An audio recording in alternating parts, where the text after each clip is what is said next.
নসিহত করবো যে ভুলেও নিজের জীবনকে বিসর্জন দিতে যাবেন।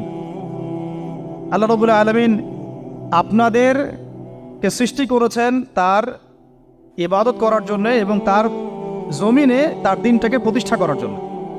খেলায় খেলায় আপনার জীবনটা নষ্ট করবেন না, ঠিক আছে ভাই? আল্লাহ পাক বোঝার তৌফিক দান করেন।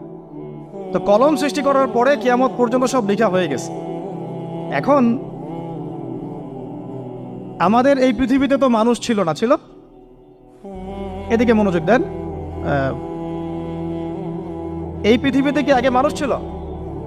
এই পৃথিবীতে আগে কি ছিল তাহলে বলেন? হ্যাঁ, মাশাআল্লাহ। এই পৃথিবীতে আগে কি ছিল? এখন ওরা নাই? সবার সাথেই কিন্তু একটা করে আছে। কমপক্ষে কয়টা করে? সবার সাথে কমপক্ষে একটা করে। আর কোন কোন জায়গা আছে যেখানে জিনের বড় বড় আখড়া আছে। পৃথিবীতে যে জায়গাগুলো থেকে ইসলাম বিরোধী